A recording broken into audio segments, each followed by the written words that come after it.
Hi, my name is Tamara Oviatt, and I'm the founder of Sacred Activations, and I'm very excited to introduce to you Dr. Kathy Sankey. She's an author. She has been studying Zen meditation for 20 years, and she's just so amazing. I just love her stories and her work, and so I want to have a conversation with her because last time I connected with her, well, always, our conversations have been so deep and so interesting. Thank you so much, Kathy, for coming on and having a conversation with me and sharing with other people this amazing wisdom that you've learned and that you would like to allow other people to share this with. So thank you. Thank you so much, Tamara, for being here. I know that you and I have a deep natural connection. So Yeah. it'd be great to banter here for a little bit and see what comes of our conversation. I'm excited. Yeah, me too. Fantastic. So can you share with me about your Zen practices and how you feel this will help other people if they start looking into this and doing this type of meditation? Sure. Let me just start with when I began the Zen meditation. It was back in 1995, where I met Shodo Harada Roshi, Zen master of Sogenji Monastery in Okayama, Japan. I went there just to kind of hang out and all of that, and I didn't realize that this person would become my teacher, but it happened, and so I've been with him since then, since 1995. And I would travel to Japan 3 times a year, sometimes 4, but mostly 3. And he also teaches up in the Seattle area on Whidbey Island. It's called the Tahoma One Drop Zen Monastery. And he holds what are called sesshins. And these are week-long retreats. So I've been going up to Seattle area as well as Japan for a long, long time. And only up until recently have I just reduced my travel so that I do my retreats with Harada Roshi 3 times a year on Whidbey Island. I just feel like this whole practice is so incredible in terms of helping myself and others who are doing this practice to clear the mind. We're so cluttered. We're so distracted in this life. And when we have so much going on in our minds, it's very difficult to see, how we should, the kinds of decisions we should be making. So the first step is to clean, clear, and purify the mind. And that's I think, the essential thing about this training. And it would be an amazing thing for this kind of training to come out of the monastery into the world. And it is already happening. It's already coming to the West, and it's coming in all kinds of different forms. And there are many, many different meditation teachers that are out there. And so somehow, maybe we're all sort of moving together, all the teachers with a focus on the clarity of mind. Because without clarity of mind, we're not able to, as I said, make the right decisions in our lives. What do you mean by that? Can you share a little deeper on what you just said about the quiet of the mind and being able to make proper decisions? Yes, I think when we have so many competing thoughts, I should do this, but I'm not able to do it, and on all of that, just the clutter, it's just difficult to, I think, move and step in the right way. Here's the thing, I think, people have said, who have started this training, that they can't stop their minds. They can't stop their thoughts. And it's not about stopping your thoughts. The mind is always thinking. It's always thinking. But I've recently come up with a kind of image of the hurricane. the swirling hurricane of thoughts, just the swirling hurricane of thoughts. But there is a still point in the center of it, you know, the eye of the storm, the eye of the hurricane.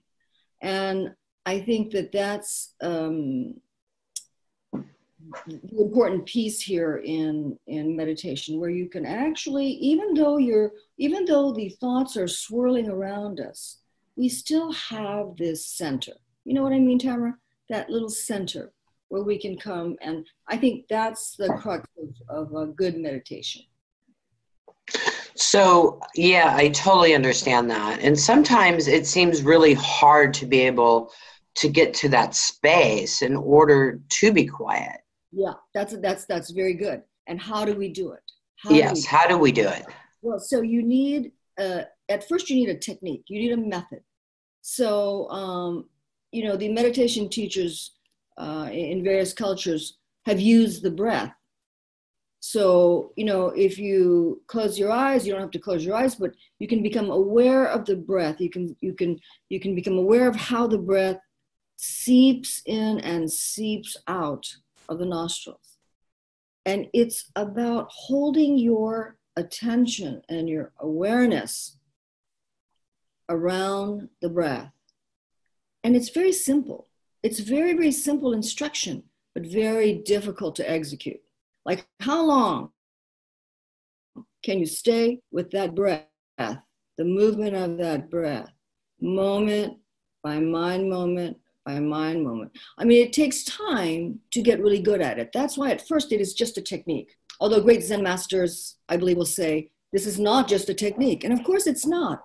But for us, for the beginner, it is a technique. It's a method that we learn. But the more you hone in on that breath, the more you stay in that center, the more you trust that this is the path, this is the way to it, then the technique, it's no longer a technique. You are pulled into it, and your experience deepens, and there is a deep transformation as you cultivate. It's a cultivation of your attention and your awareness. So how would you suggest somebody to get started to start practicing that? Yeah, I mean, you have to jump in, you know, right? It's like learning to swim. Somebody throws you into the ocean, you know? And so you just sit down. And, you know, that's the other thing. You kind of have to break the body in a way. It's very difficult to sit still if you've never sat still ever in your life, right? I'm so not good at that. It's very difficult, but you can train yourself to sit. And of course, pain arises. That's one of the first things that we encounter is our physical pain. I mean, I remember, of course, you know, Zen it's very strict. So even though you're a beginner, you are asked not to move. And so you're going to have to find a way to move through your own pain. And there's something about that, moving through our own pain, you know. Most people aren't ready to deal with their pain at all. I mean, they try to cover it up and ignore it and take, you know, drugs and everything else not to feel it or even to know why it's there. Yeah. And I think you're talking about pain on all levels. Yeah, you know, it isn't just true. Physical. It's not just the pain in my hip when I'm sitting here and I feel like my leg is going to drop off if I don't move, you know. But yeah, you can't separate out body and mind, right? I mean, the pain that arises on the physical level is also reflective of stored pain on other levels. You know, emotional past events. I mean, that's what Vipassana, in my understanding, comes from. Vipassana was apparently the first teaching of the Buddha. And I started in Vipassana before I went to Zen. But Goenka, one of the famous teachers in the Vipassana tradition, who is Indian, I think, by birth. I'm not sure if he was born in India or born in Burma, but it was in Burma that the teaching of Vipassana came out into the world. And he was the teacher who did that. But he taught that, and I think Zen is a sister practice to Vipassana. And Zen and Goenka taught that we have what are called sankharas. And these sankharas are psychic knots that are stored in our body mind. And when you sit and you don't move without reacting to the pain, like you said, most people just cannot sit down. They don't want to do it. It's too painful, whatever. You have to cut that. You have to cut the emotions and the thoughts and just sit, no matter what is arising for you, no matter what the pain is that's arising, to just sit with, as he calls it, an equanimous mind, right? A mind that is not reacting in any way. And it is an interesting discipline, but he says if you sit without moving the mind, that these sankharas, these psychic knots that are stored in the way of how we experience them is deep pain, excruciating pain possibly, and these sankharas arise to the surface and are eradicated. But we are all, we're carrying loads and loads and loads of the sankharas, So it takes a long time to go from someone who's never sat before to come into the world of sitting still and allowing these sankharas to arise to the surface and be eradicated. But you can see how you become lighter and lighter on all levels, not just physical. So those of us who have been sitting for a long, long time, we are able to go to a retreat where we're sitting for 11 hours a day or whatever it is, It's not continuous. You have these teeny breaks, of course. Yeah, it's not continuous. Okay, so wait a minute, 11 hours? Are you kidding me? I have a hard enough time sitting for an hour. Exactly. But we get up and we do walking meditation, which is called Ying in the Zen tradition. What do you call walking meditation? Kinhin. Kinhin. Okay. Yeah. So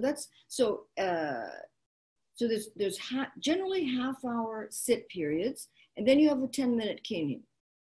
So every hour there's a walking. It's very smartly designed. Zen is smartly designed. Yeah.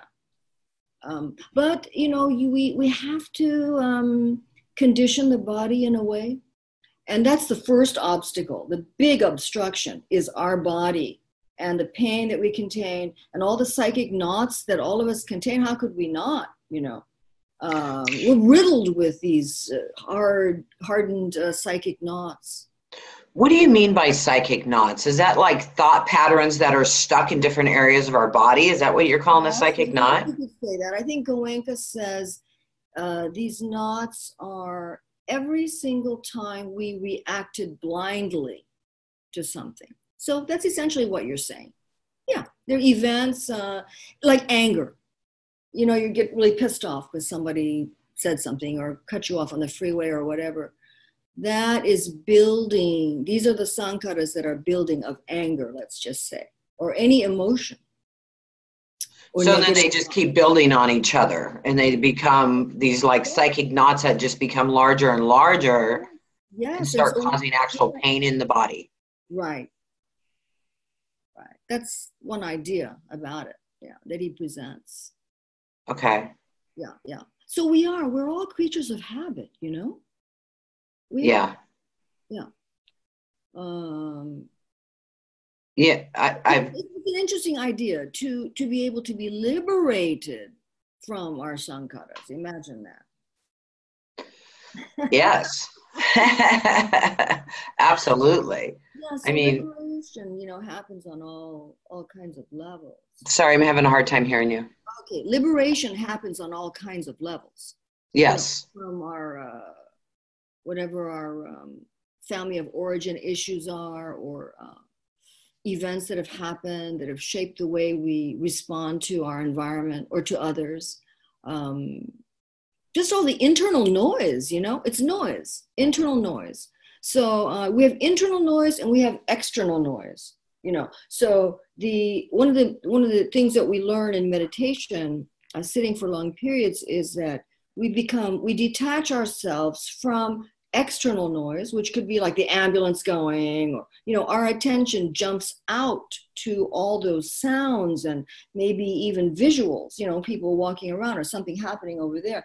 We're constantly tracking noises, sounds, movement in our external environment.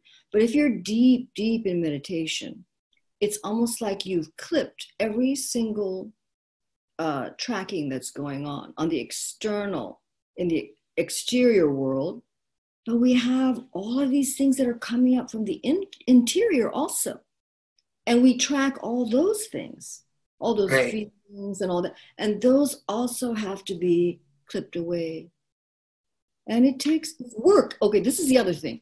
So people hear meditation and they think, wow, you've been to a week meditation, you must be so relaxed. Tamara, it's not relaxing in the early years. It's a lot of work. And it pays off, of course, because eventually you can relax, really relax, deeply relax. But it's not like, coming into a monastery and swaying on a hammock or something, It's work.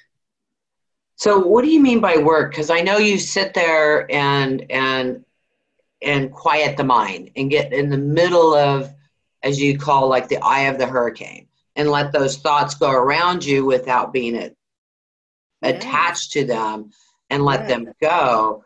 So is that the work of, is it this thought comes and you say, okay, thank you, I release you, I now let you go, or what do you do? Well, I don't think you don't need to judge or comment. No judging or no commenting. That's the way to really clip. But here's the thing. As you cultivate this mind that's getting clearer and cleaner and more pure, you'll get to a place where you can bask in it, and there's a deepening, and it's difficult to explain, but each person has to find that for himself or herself. No one can give it to you, right? No one can really give you a clear mind. No. You have to do it yourself. You have to take every single step on your own. And that's where the work is. But of course, it's a labor of love, I mean, obviously you're moving in a direction of becoming a little lighter. But it's endless work, Tamara, right? Because we still have our histories. We're interacting with people every day. We have events that are going on. Our bodies are breaking down as we age. We will eventually die. I mean, there's a lot of things that go on. So it's important that we can reduce some of that noise. I mean, is it really helpful to be obsessed with our death, just as an example, Yeah, or aging. I mean, because last time I saw you, which was a week or two ago, I was looking at you and I asked you this question. It's like, what do you do with to treat your face? Because you have like 0 lines. You're so beautiful, and your skin and everything. It's like, what are you doing? It's absolutely amazing, because I've been judging myself on myself aging. As a matter of fact, I got asked yesterday, I was buying a year pass for the Abbey in Glastonbury, and he goes, are you a senior citizen? I said, well, what year is senior citizens? He said 60. I said, no, I'm not 60. But I was like, thanks a lot. I look like I'm in my 40s. You look so it's the practice of Zen, and what you're doing is that why you just look so peaceful and loving and absolutely beautiful? I'm not always so peaceful and so loving all the time. I still have work to do. I think we have work to do until we draw our last breath.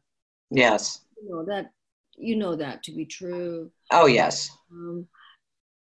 Sure, we get a little better and better at dealing with life and what life brings us. But to tell you that even the best meditators never react or something like that, I highly doubt it. You know, and it's, look at the turbulent times we're in now. But there is something to be said about reducing noise pollution. It's noise pollution on the interior and the exterior. You can be in a bustling marketplace with all kinds of noise, and really, it's almost like you have an auric field of protection over you. You know, this meditation. You know what I mean? You can be, Yes. it's a state of mind, right? So it's cultivating this state of mind, no matter where you are, whether you're in the marketplace or whether you're on top of the Himalayas, you know. Right. Yeah. So it gives you like this protective shield. So, because a lot of people are empaths and they pick up on everybody else's energies, their thought patterns, their emotions, their pain. I mean, I used to have a huge issue with picking up on clients' pain, you know, Yes. and it wasn't even mine. I'd go, okay, who does this belong to? And I'd start calling around, okay, does this hurt? Mhm. I know. Well, we are porous beings. We are porous beings, and each of us is a cell in the cell of humanity, you know, in the body of humanity, right? We Yes, I totally agree with that. yeah. So we're all interconnected, and um, but each individual can choose. It's a choice of being swallowed up in that turmoil, in the hurricane, or not, or not. So you first learn to do it on a cushion in a monastery or with a sit group, a meditation group. First learn how to do that. And then it becomes second nature almost. Yeah, almost second nature, I think. And I think Zen masters, probably it is completely second nature. So can you also learn and just do this on your own? I mean, because some people don't like going into public or don't have the means to do that. So is the Zen meditation, is it easy to learn on your own in your own home? I mean, I would say it depends on the individual. You know, what is your karma? I mean, some people really come in and they can just plop down and be okay without moving, you know? And there are others, like I came into the world rather hyperactive, I think. So, you know, I've had to overcome a lot. I think it just depends on the person. But, you know, I think you need guidance. I really do. I think you need guidance because that can expedite your growth. Because a teacher might be able to see something that you cannot because you're not clarified yet, right? So you don't know what your hindrances and your obstructions are. Somebody, a developed being from the outside can see you and say, you know, and give you some advice. Might just be correcting your posture for all I know. You never know, but just that little something might be the key to unlocking something there for you, unblocking the path for you to be able to deepen in the training. Because, you know, if you can maybe learn on your own and, you know, hit and miss, you know, maybe you could save yourself some time, is my thought about doing it completely on your own. I'd say if you could plug into someone, that I think that's really essential. We can't see ourselves. You know, our eyeballs can't pop out to see ourselves. You know what I mean? And I don't mean on the physical level. It's really hard to see ourselves. That's why you have other people running around complaining about so-and-so, like really angry that so-and-so does this and says that. And then, and you're listening to this person and you're going, but you're that way. Uh-huh. Because we don't see. You know, Yeah. it's all that projection stuff, and I don't really know. So it's good to have a very developed teacher, I think, gazing at you and just be able to tweak little things, suggestions for you to deepen your practice. Hard to do it on the own, I'm going to say. I think so. Yeah. Yeah. Now, is there like monasteries or places around different states and stuff, or in different countries where people can maybe Google and find a Zen master to practice with? Well, the teacher that I study with at Sogenji, we have 4 major monasteries in the world. Sogenji is kind of the mothership in Okayama, Japan. There's Hokuazan, which is an affiliated monastery of Sogenji. It's in fact Hokuazan hyphen Sogenji, Zen monastery in northern Germany. And there's the Indozan monastery in India. And there's the Tahoma Sogenji One Drop Zen monastery on Whidbey Island. So those are the 4 major monasteries under Shodo Harada Roshi, who is our teacher. And is he the only one that teaches at those monasteries, or is there other masters that come in and do that? No, he is our Zen master. And under him are, of course, his various students who have their own local sitting groups, like I do. Like I have the One Drop Zendo of Los Angeles. And so I'm just a small local meditation group. And in fact, in the next couple of weeks, February the 13th, Harada Roshi will come to LA and we will have a 2-day mini sesshin.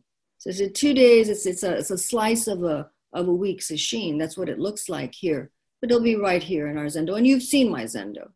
So yes, so you will be holding this then at your location? Yes, at my location, and it will be Zen Master Harada Roshi presiding. Oh, that's fantastic. So if somebody wants to come, is there a way to buy tickets? How do they proceed to do this? We are on both those days of February 14th, Valentine's Day, and 15th. We have 2 full days of the mini sesshin here. And from 1 p.m. to 3 p.m., there will be what's called a teisho, or a Dharma talk, that the Roshi will give, and we open it to the public, and people are able to come. We're always only on donation only. So there's no buying of tickets. It will be in our house. The teishos will be held in our house, and people will just simply enter through the front door from 1 to 3. Okay. Or they can come for the 2 days also if they want to do the Zen retreat. Is that also open to the public? We're full now. Okay. So sold out. Yeah. Or booked. Yes. So great. We got to talk about Zen, and maybe on our next one, we'll talk about my book. I would love for you to talk about your book. Absolutely. I mean, the Zen practice, I've never been very good at stuff like that. Most of my meditative time is when I do my walks. I'll go for a walk, and that's usually when I have my conversations and that connection. Right. But I don't. I would really like to try Zen and sit and meditate. I think that sounds really amazing. Yes. I guess I could look for a as I said, I'll warn you that it is challenging, because the one thing with Zen is that it's not glittery. It's not a shiny object. You know, it's not you'll get something in return. There's none of that. And it's just sitting down and letting go, emptying, cutting away. You know, it's and that's the Buddhist sunyata, emptiness. It is a pregnant emptiness. It's a hugeness. You're still in the world. The hurricane of thoughts are still going. And here you are in the world, and you first learn it on the cushion, and then you're able to take it out into the world. I'm talking about your state of mind. You're able to take that off the cushion into the world. And that's That's the most important thing. To be able to quiet your mind only in a zendo, only in a meditation room, only during your meditation hour. What meaning is there in that? We have to be able to carry the mind which we are cultivating, that purified mind, the clear mind, where you're 100% available moment to moment.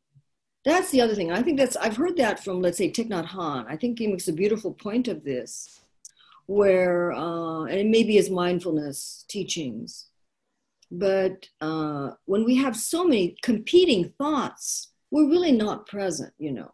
So if an issue comes up for us to deal with, to answer, to figure out, you know, part of my attention is over here with what I'm going to do next week in that little talk, and part of it is over here with that problem I'm having in that relationship. And our attention is so divided that this one thing, which is begging for my a solution from me, receives maybe 35% of my attention because I'm really plugged in all kinds of different concerns. Yeah.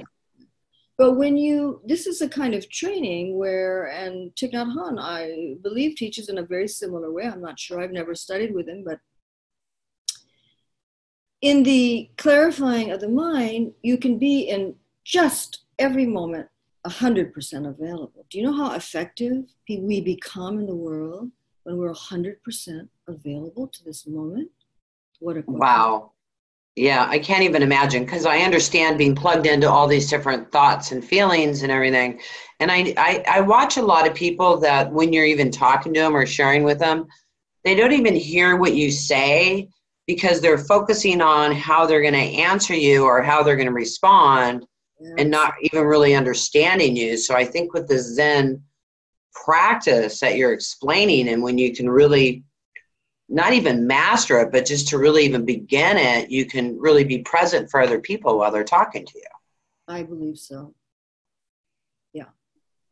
That, and as I say, anything that's calling for your attention, to really be able to give 100% of it. And why not? These other things that you're plugged into aren't happening now anyway. They're just, you know what I'm saying? All the illusions in your mind. That's why the delusional thing that goes on in our lives, in our minds, just to strip it away, to learn how to do that. When you train, that's why it's called training, Zen training, or Zen practice, because you're practicing all the time, and especially in the early years. And then I think you get good at it. You get better at it as time goes on. Of course, it's something, you know, you repeat and you do, and all the retreats you go to, and this is where you know, are taught to work. It's like working, but it pays off and it's wonderful. You know, ultimately, at the end of all that struggle in the training, you know, you drop out of it into this beautiful inner peace, and the world needs it. Oh yeah. I mean, the only way we get peace in the world is through our own hearts, because we are the creators of this world. Yes. So yeah, I mean, Zen definitely help. And even like you said, we're all cells of this body, right? So with you coming into that peace within you, that helps the other cells around you. Yes. Because all cells affect other cells. That's right. That's correct. Yeah. And so I think we have to like turn this thing that's going on in the world, in this country. Look at the turbulence and the divisiveness in this country, the negativity. And, you know, how do you take that animal and like turn it, you know? How? In your heart. That's the only way. And turn off any media that's talking anything besides that. I mean, you know, here I am. I just got to England here on Wednesday, and I turned on the news. Yeah. And I think I listened for like 5 minutes because I wanted to see the weather report and stuff. Yeah. I couldn't listen to it. It's like I turned it off. Yes. Like, I can't do this. It's not healthy. I think that's it. You unplug. We have to unplug, but we have to unplug from all the noise, from our inner noise too. You know what I mean? and unplug from the exterior noise too. Yeah. Yes. We have to learn how to do it, but also, yeah, I think it's learning how to do it, because I can't imagine if we sat and talked with every single person on this planet that they wouldn't get this point. Do you know what I mean? How necessary it is now to unplug from all that noise. So necessary. It's just flushing us down this horrible drain, you know. And yeah. Well, to me, the split, the differences, the evil versus light and all that stuff, I have come to the conclusion or thought process of this, that if we didn't have all of that, how would we learn? How would we grow? And how to learn to come back to that peace, to that love, to that joy and that happiness. Yeah, you know, I think, you're talking about the world of duality. And of course, yes. The world of the ultimate Zen is transcending duality.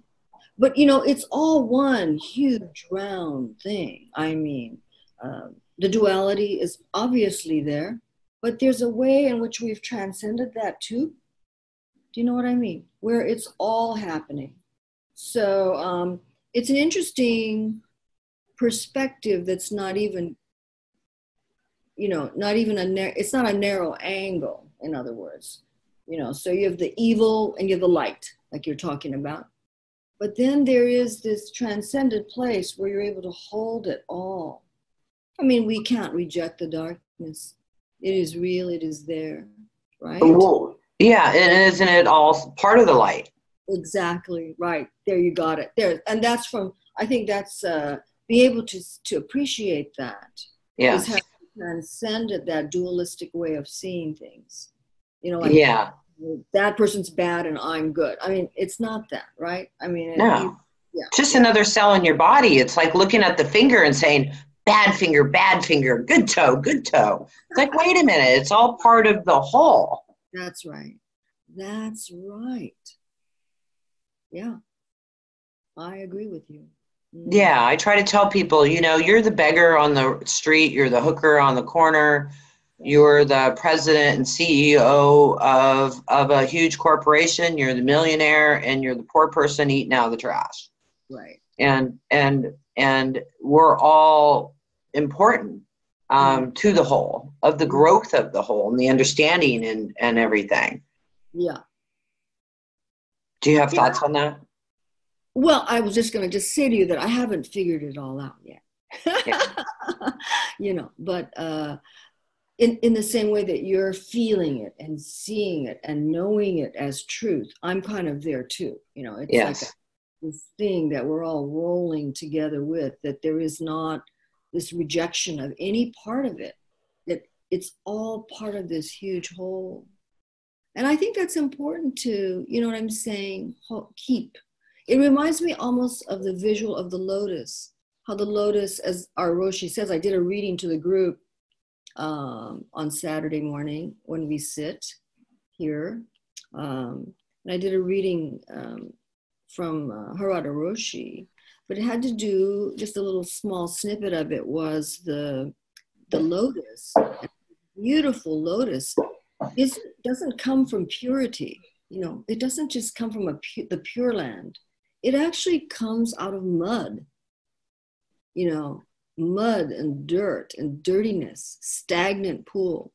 And this lotus comes and it rises above the water, you know. And so it's all one. I guess I'm coming back to our conversation about that.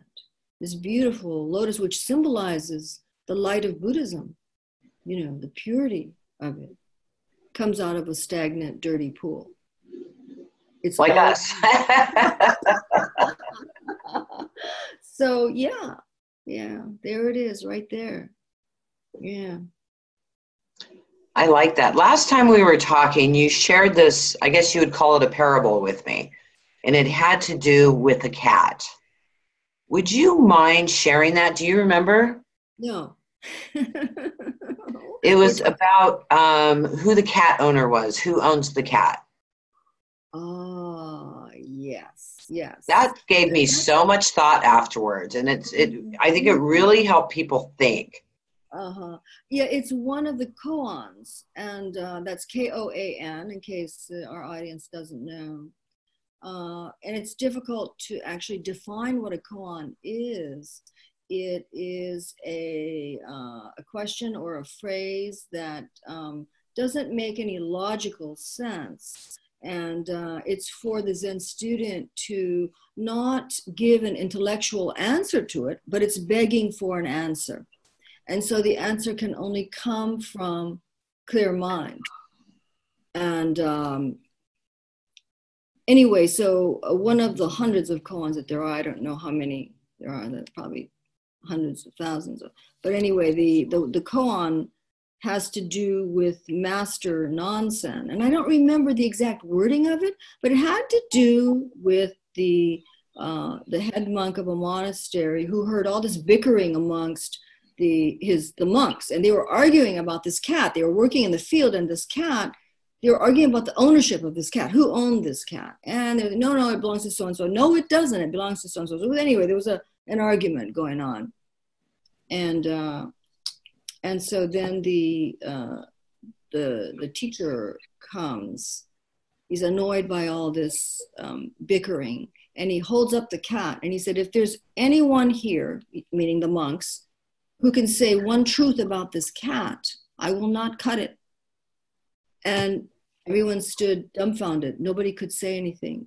So he took his sword and cut the cat in two. That is the koan.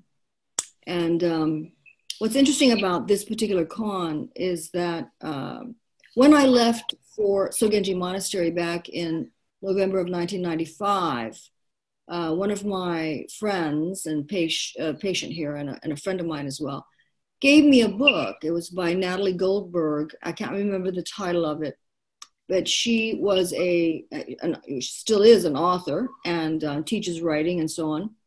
I was a practicing Zen student at that time in the Midwest. Katagiri Roshi was her teacher in the Midwest. And in this book that I'm reading on my way to my first visit to Sogenji Monastery, there is this particular koan, Nonsense Cat, or how he cuts the cat in two.